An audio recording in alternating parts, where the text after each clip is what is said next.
Hola, hola. Lo que vamos a ver hoy día es una clase teórica en donde vamos a hablar sobre los conceptos fundamentales de estática de fluido.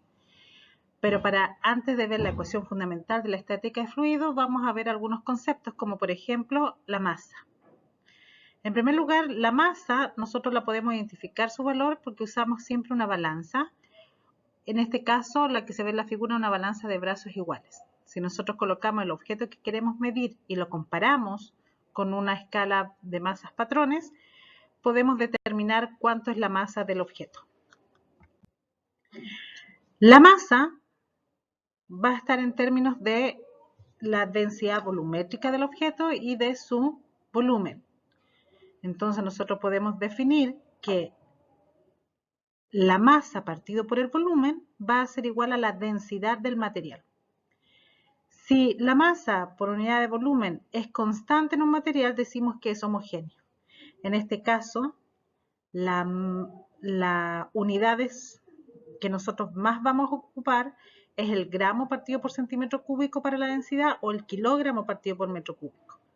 Para eso vamos a ver que 1 gramo partido por centímetro cúbico equivalen a 1000 kilogramos partido por metro cúbico. Por ejemplo, la densidad del agua es 1 gramo partido por centímetro cúbico o 1000 kilogramos partido por metro cúbico. Ahí hay algunas densidades, por ejemplo el aluminio 2,7 gramos partido por centímetro cúbico, el oro 19,30 gramos partido por centímetro cúbico, el hielo 0,92 gramos partido por centímetro cúbico y así sucesivamente. Líquidos, el agua 1, el hielo era 0,92, el agua 1 y el agua de mar 1,0250 gramos partido por centímetro cúbico. Y ahí hay otras unidades, o sea, otras densidades. Los gases, el hidrógeno 0,09 kilogramos partido por metro cúbico, es decir, si lo pasáramos a gramos partido por centímetro cúbico sería muy pequeño. El oxígeno 1,43, el aire 1,29 y así, ¿no es cierto?, varios ejemplos más. Otro concepto importante es el concepto de presión. Si nosotros tenemos un objeto que tiene un cierto peso y lo colocamos sobre una superficie, a eso se le llama presión. Y la presión siempre va a ser fuerza partido por superficie o fuerza partido por área. Por ejemplo, en la primera figura nosotros tenemos un objeto que pesa aproximadamente 20 newton. En uno está acostado y en el otro está parado. En el acostado la superficie es mayor y en el parado la superficie es menor. Por lo tanto, a menor superficie, mayor presión.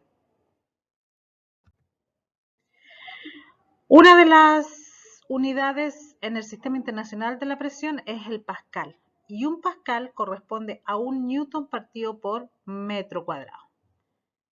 Nosotros, si estamos aquí a nivel del mar, la presión es una atmósfera, que equivalente a 101 kilopascal, APP, o 760 milímetros de mercurio. Esas son las unidades que nosotros vamos a usar generalmente. Bueno, ahí hay unos ejemplos de efectos de presión. Tenemos por qué el cuchillo es puntudo, porque con la misma fuerza que nosotros aplicamos, ese cuchillo va a poder cortar más la carne. En el clavo lo mismo. Y, por ejemplo, en la presión también. Por ejemplo, uno va a correr ya sea con zapatilla o a pata pelá, pero nunca va a ir a correr en la arena con taco, porque uno avanzaría un poquito más, ¿no es cierto? Lo mismo sucede en la nieve. ¿Por qué las personas se ponen esquí en vez de andar con puros zapatos? En esquí, ¿no es cierto?, aumentan la superficie y al aumentar la superficie disminuye la presión. Y, ¿no es cierto?, pueden deslizarse por la nieve. Ya, entonces tenemos 3 conceptos fundamentales. 1, la masa. 2, la presión y ahora, ¿no es cierto?, vamos a ver el concepto de fuerza de empuje. Siempre que un objeto está sumergido dentro de un líquido, va a haber una fuerza de empuje sobre él. Esa fuerza de empuje, si ustedes se meten a la piscina, una piscina con un agua considerable, ustedes van a sentir una fuerza de empuje de abajo hacia arriba, entonces ustedes se van a sentir más livianos. ¿Por qué? Porque el peso aparente de ustedes va a ser menor. Pero eso no quiere decir que la masa sea menor, la masa es la misma. ¿Cómo podemos ver el concepto de presión de los líquidos sobre un objeto? Por ejemplo, si ustedes hacen un agujero en un recipiente que tiene un cierto líquido. Si ustedes hacen un agujero, el líquido va a tender a salir. ¿Por qué? Porque hay una presión que se está efectuando sobre el objeto. A mano derecha ustedes ven una especie de florero en donde hay dos puntos que se están analizando. En el plano, todos los puntos que están en el mismo plano están a una presión, a la misma presión. Pero si ustedes suben en el plano, todos los puntos que están sobre ese plano están también a la misma presión. Pero la presión del primer plano es distinta a la presión en el segundo plano. ¿Cómo ustedes la pueden ver experimentalmente si hicieran agujeros en esos planos o a esas alturas distintas? Ustedes verían que el chorro de agua es distinto.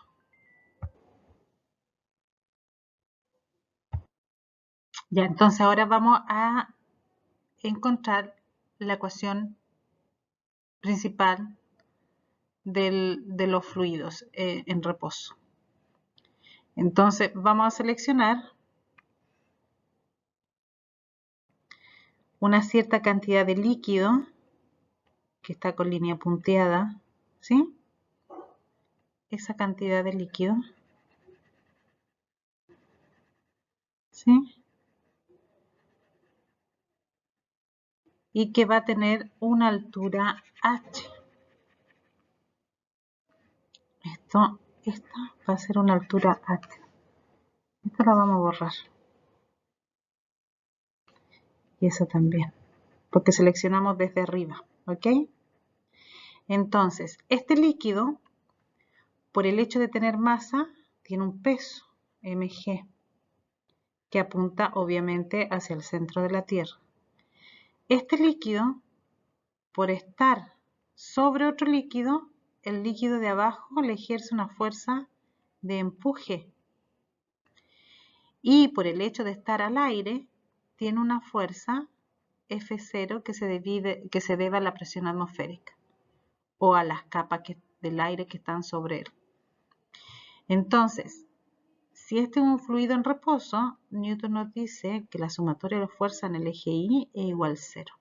¿Qué fuerzas tenemos? Hacia arriba tenemos la fuerza de empuje menos la fuerza que hace la atmósfera, y eso es igual a el peso del cuerpo.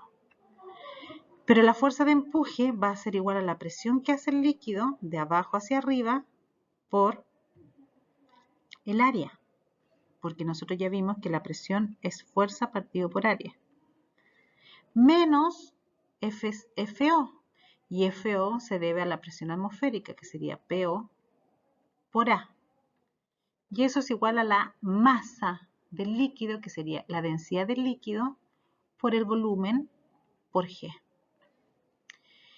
Entonces, P por A menos PO por A es igual a ρ. Pero el volumen, como es a una altura h y una cierta superficie A, nos queda área por la altura del líquido por G. Entonces, esta área se va con esa área, se va con esa área, nos queda P menos PO es igual a ρ por G por H. Y esta, jóvenes, es la ecuación fundamental para los líquidos que están en reposo. Es decir, la diferencia de presión va a ser igual a ρ por G por H. Entonces, la presión que siente un objeto, si ustedes estuvieran nadando, estuvieran aquí abajo, sería la presión que hay de esta columna de agua más la presión atmosférica. ¿Cuál es el otro concepto importante? Es el principio de Arquímedes, en donde relaciona el empuje hacia arriba más el volumen del líquido desalojado. ¿Qué es lo que es la fuerza de empuje? Es la fuerza de empuje que hace un líquido o sobre un objeto que está dentro de ese líquido y produce un peso aparente, es decir, rompe el equilibrio que hay ahí. Entonces tenemos acá una balanza de brazos iguales. Este peso que está aquí o este objeto pesa lo mismo que las masas patrones. Pero si yo meto ese objeto dentro de un líquido, aparece una fuerza de empuje sobre el objeto y al parecer pareciera que su peso es menor. Entonces pierde el equilibrio. Dice, todo cuerpo sumergido recibe una fuerza de abajo hacia arriba llamada fuerza de empuje. Veamos ahora el volumen del líquido desalojado. Si tenemos dos recipientes, uno hueco y el otro macizo, pero los dos recipientes, tanto A como B, tienen el mismo volumen, si el cuerpo A lo sumergimos dentro de un recipiente que está con agua hasta el tope y lo sumergimos, ese recipiente o el agua en ese recipiente se sale. Toda esa agua que se sale, si nosotros la podemos contener en un contenedor y la podemos echar al cuerpo B, que tiene el mismo volumen del cuerpo A, se darían cuenta que es el mismo volumen. Entonces, eureka, dijo Arquímedes, todo cuerpo sumergido totalmente desaloja un volumen de líquido exactamente igual al suyo.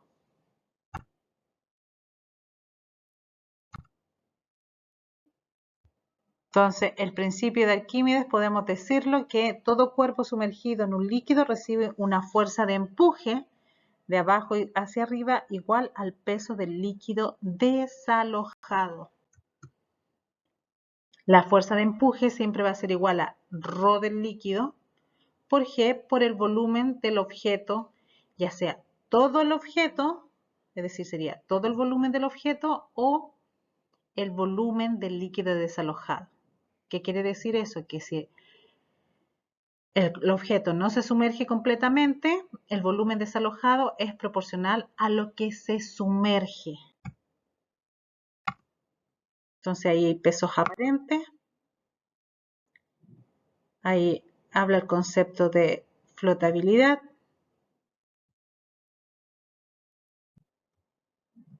Y ahí hay un ejemplo, ¿no es cierto?, de los barcos, que ellos pueden manejar su volumen sumergido, ya por el concepto de